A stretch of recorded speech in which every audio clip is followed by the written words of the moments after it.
Filthy Savages? It's your ferocious host with the most, Other the Savage, and I'm back with another reaction video. Today I will be reacting to 3 disturbing true Christmas horror stories. Let's jump right in.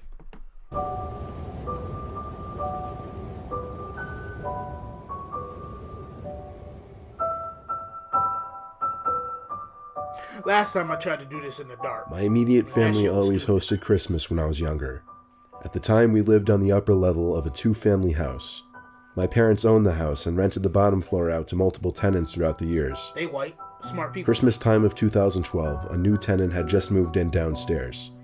He was a quiet-seeming 30-something-year-old male, and quiet was the kind of tenant my parents were looking for. Unfortunately, a few days into him moving in downstairs, there would be a lot of noises at off hours of the night. Like, for example, the front door would open and shut numerous times throughout the night, and sometimes there would be loud talking, in some instances yelling.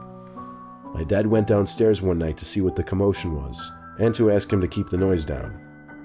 That was the start of my dad's suspicions about that guy downstairs. Fast forward to Christmas Eve night.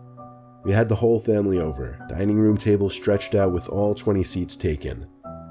My Uncle Jake is a heavy smoker, so he goes outside to smoke several times throughout the night. After our main course, Uncle Jake went outside for yet another smoke. He mistakenly left his phone on the table, however, and when it rang a few times after he went outside, my dad ordered me to go run his phone to him outside. So I grabbed his flip phone and ran it down the stairs. However, before I went out the front door, I stopped and noticed the back door was open. See, when you walk into the house, there's a little hallway with 3 doors. One door which led to the downstairs apartment, the front door, and then a hallway that stretched to the back door. The back door was open, so I figured my uncle went out back. The phone was still ringing, so I hurried to the backyard to find my uncle, but he didn't seem to be back there. Just when I was about to give up, I heard someone in the shed, and the shed door was open. I called for my uncle, and someone came out of the shed. It was too dark to see him, but I was pretty sure it was my uncle. He started walking over to me fast. At first I assumed because he wanted to answer his phone in time, but when he got close enough to the lights from inside of the house, I could see his face. It wasn't my uncle, but rather the tenant from downstairs. For some reason, the way he was approaching me I found intimidating, so I turned and ran for the door. I slammed it in that man's face and went to the front yard, where I found my Uncle Jake smoking. I stood by him and told him about the downstairs tenant, and how he seemingly just charged at me. My uncle is the kind of guy to not really take things I say seriously, or he's just not that kind of person to confront someone. I stayed with him until he finished his smoke because I was uncomfortable. Then we walked back upstairs to the dinner table together, where I told my dad about the tenant in the shed and how he followed me. There was a silence at the table, and my dad seemed a little concerned, but I guess he didn't want to ruin the remainder of our Christmas dinner, so he waited until we were done to check outside.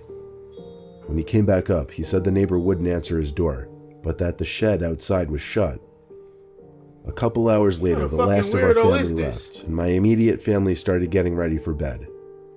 I stayed up in the living room by the fire and tree because I liked the lighting the two gave off. I watched a Christmas movie, and I guess I nodded off at some point while watching it. However, I do remember waking up suddenly from a kind of half-sleep, and hearing a creaking on the stairs. I was too tired to move from my laying position, plus I assumed it was just my mom, dad, or sister. Not to mention our giant Christmas tree blocked my view of the stairs. We had all carpeted floors upstairs, so I couldn't hear whoever it was roaming around.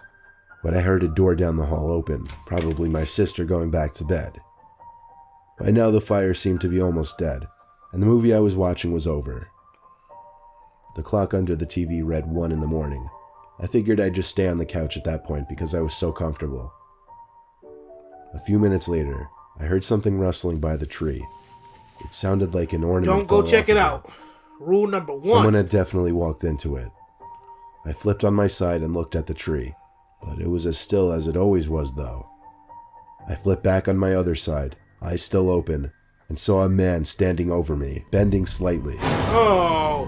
Of course, initially my first reaction was to scream.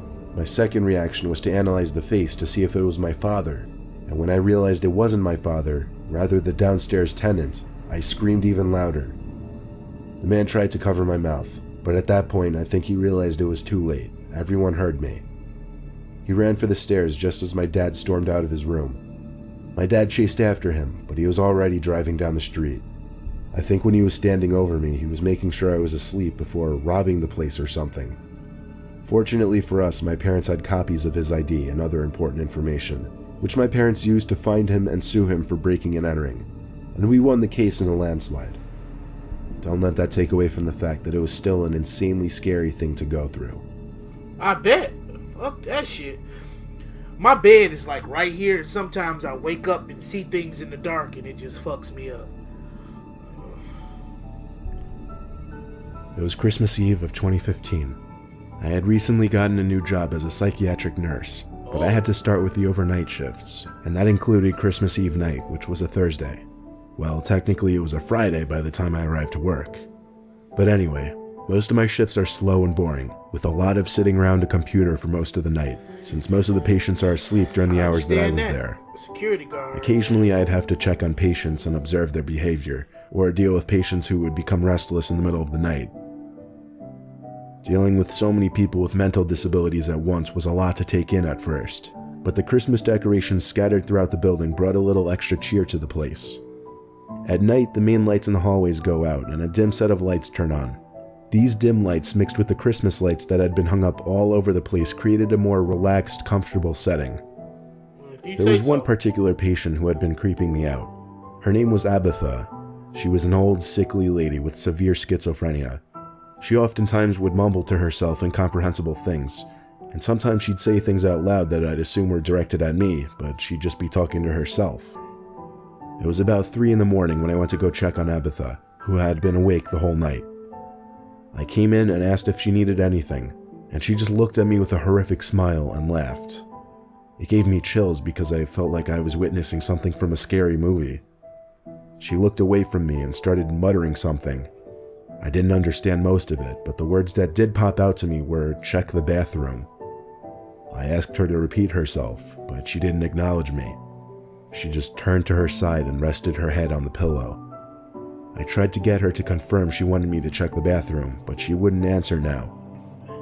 So I checked the bathroom across from her bed in her room, but as I expected, there was nothing out of the ordinary. I left her room and went back to my desk in the hall. Then I looked at the bathroom door across from my desk. My curiosity got the better of me, so I went into the bathroom, but the lights wouldn't turn on. Fuck that. I stood by the doorway listening for a moment, and I heard breathing and then a click sound from one of the stalls. I went to get the door stopper from behind the desk and wedged it under the bathroom door so that the light from the hall would let me see at least a little bit into the bathroom. I got on my knees and checked under the stalls from a distance. No feet could be seen in either of the stalls, though.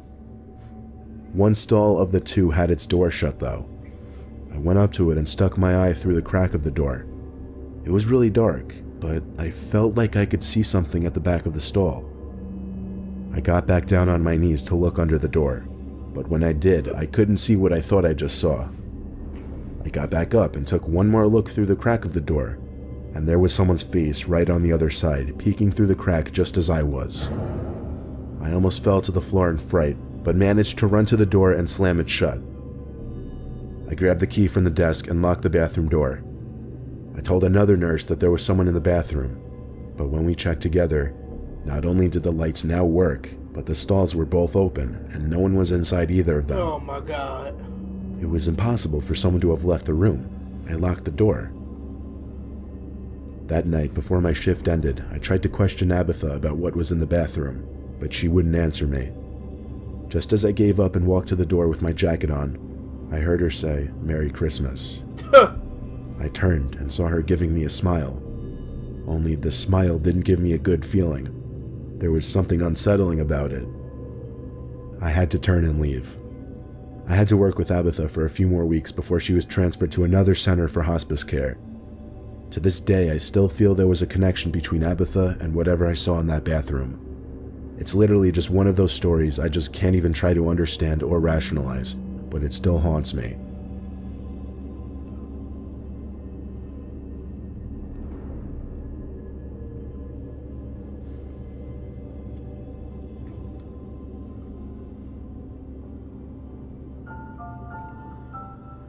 Last year for Christmas, I wanted to do something new with my girlfriend. We just got a new apartment together last year and still live in it to this day. It was our first Christmas in the apartment, however, and neither of us had ever cut down our own tree. So I came up with the idea to go cut down our own tree. Luckily, we live in New Hampshire, so spruce trees happen to grow in our state. My girlfriend Tristan and I took a short road trip on a snowy evening to a forest full of spruce trees. I chose to go while it was snowing because I felt it made the whole experience more Christmassy. I pulled my pickup truck up into what appeared to be a small opening on the side of the road. It was hard to tell given that there was snow on the ground. I heard gravel crunching under the tires as I pulled off the road. It was a perfect place to leave the truck while Tristan and I went to find a tree. We were in a very hilly part of the state, so we had to do a lot of uphill walking. Unfortunately, my girlfriend was complaining a lot. She didn't seem to find our little field trip to be as fun of an idea as I did. We pressed on uphill through the snow, searching for a small enough spruce tree that could fit in our living room. Most of the trees we were finding were too big. Eventually, we found that perfect one though, just the right size. I gave the tree one good pat and shake before I lifted the axe I was carrying into the air and began chopping away at the trunk. The trunk was relatively skinny, so after a bunch of good hits, the tree toppled over with one good kick. Of course, I wouldn't be carrying it alone, and I'd prefer not to drag it all the way down the hill through the snow, so I asked Tristan to grab the top end while I grabbed the trunk. Then she suddenly complained that she didn't have gloves. There was an extra pair in the car. I didn't realize she didn't bring them though. I threw her the keys and told her to hurry back to the trunk and get the gloves. She ran off back down the hill, and I was left alone standing in the middle of the woods next to the freshly cut tree. Tristan was taking a while, so I sat down on the trunk of the tree and observed my surroundings. Pine trees as far as the eyes can see, which wasn't too far anymore considering it was just about dark now. I turned on the flashlight I brought with me to make it easier for Tristan to find me again. Other than the sound of the wind and tiny snowflakes hitting the ground, it was completely silent. It was actually a little creepy sitting out there all alone. Finally, I heard the sound of boots walking in the snow nearby. I called out in a loud yell Tristan's name and waved my flashlight in that direction. The footsteps stopped, however, and there wasn't a response. Uh-oh. I thought she must have been trying to sneak up on me. About to get murdered. So I figured I'd turn the tables on her. I placed the flashlight on the stump, aimed it out into the woods, and did the best I could to quietly go hide behind a tree to wait for her to come out. I knelt down behind a big pine tree and heard the footsteps coming closer. Finally, someone came running into the light of the flashlight, and I mean like full-on charging out. But it wasn't my girlfriend. It was some random guy in a coat with a hood covering his head. He stopped and looked down at the flashlight, grabbed it, then turned it off. And now that it was dark again, I could barely see him. Based on the way he charged up to the flashlight like that, I couldn't imagine he meant well. I took one big breath before I started sprinting down the hill back to the car. It made so much noise that I knew he had to have heard it, but I didn't want to turn around and look. When I got about halfway down the hill, I started hearing screams. They were the screams of Tristan shouting out my name in what sounded like a panic. When I got to the bottom of the hill, I started to hear the truck's horn honking. I made it to the truck and jumped into the driver's seat. Tristan was sitting in the car waiting. She screamed at me to drive, but I didn't need to hear it from her to know to do that. As I drove the truck out of that little clearing, we both looked back and saw a man standing where my truck was not even 5 seconds ago, watching us drive away. It was a long drive home, but by the time we got back to our town, we stopped at a Home Depot and picked up a tree there. Never again will we attempt to cut down our own tree. I know that's right. Look at y'all having some common sense. Check the description box down below. Don't forget to like, comment, and subscribe. Check out my gaming channel, Weathersby the Savage, the ferocious host with the most, is signing off.